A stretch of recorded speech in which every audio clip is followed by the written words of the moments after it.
Dans son cabinet de travail à la Cité de l'Union africaine lundi 20 mai, le président de la République Félix-Antoine Tshisekedi Tshilombo a pris part par visioconférence à un sommet extraordinaire de la communauté de développement de l'Afrique australe, axé sur la question des catastrophes naturelles en Afrique avec le phénomène El Nino.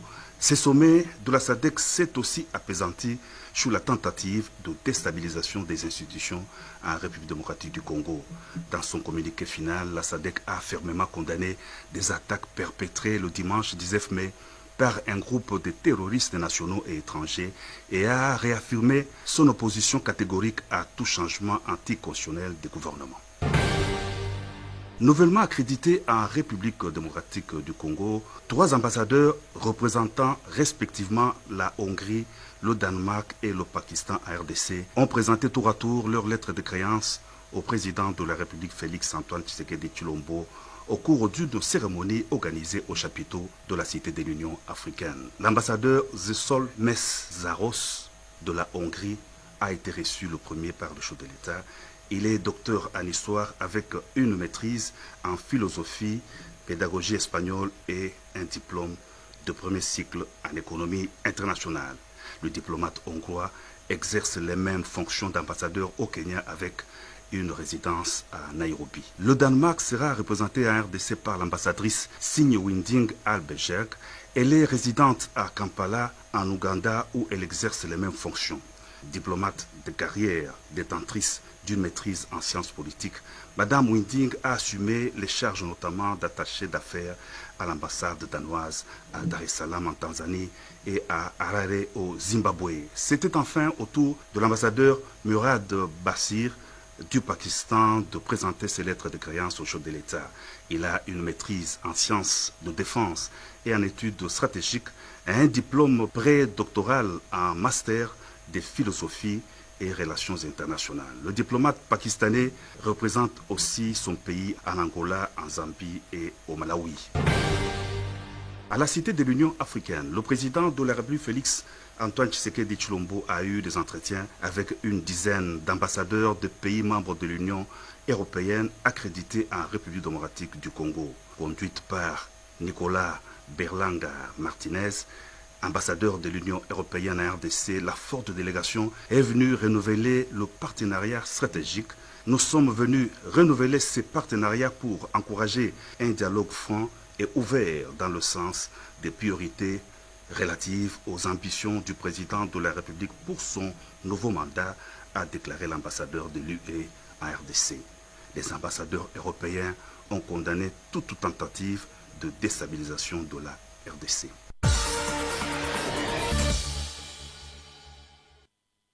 Longtemps fermée à la circulation pour des raisons de réhabilitation, l'avenue Ngouma est rouverte au trafic. Et puis les ex-Kuluna sont devenus utiles à la société. Ils ont procédé à la fabrication de bancs pour les écoles de Kinshasa. Pendant ce temps, à l'Assemblée nationale, Vital Kamerhe retrouve ce bureau du premier niveau du Palais du Peuple 15 ans après. Voilà les faits marquants de la semaine. Après la tentative de coup d'État orchestrée le dimanche dernier à Kinshasa, plusieurs voix se sont élevées pour condamner cet acte criminel visant à déstabiliser les institutions du pays. C'est le cas des États-Unis qui promettent d'accompagner la RDC dans les enquêtes. Pour sa part, l'opposant français Jean-Luc Mélenchon a condamné cet acte odieux. Pendant ce temps, dans l'est du pays, les affrontements opposant les rebelles du M23 au FARDC dans le territoire de Massissi ont abouti à la récupération de quelques territoires. Les forces loyalistes ont repris le contrôle de plusieurs villages dans le groupement Tchanga et Mupfuni. Par ailleurs, plusieurs résolutions ont été prises dans le cadre du renforcement de la coopération militaire entre la RDC et l'Égypte. C'était au cours des travaux de la grande commission militaire mixte entre les deux pays organisée au Caire en Égypte.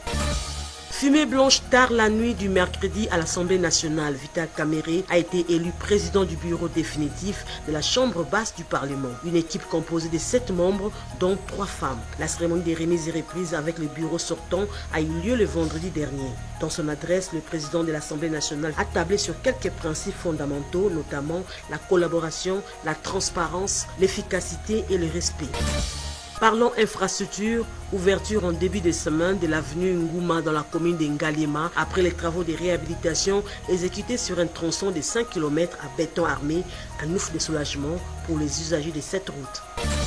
Entre-temps, à quelques kilomètres de là, dans la commune de Bandalungwa, sur prolongement de Selembao, l'avenue Pierre Moulélé, ex-24 novembre, se trouve dans un état de délabrement très avancé dans son tronçon compris entre Molar, Petit Pont, non loin de la prison centrale de Makala. Constat fait par nos reporters cette semaine et la population lance un cri d'alarme.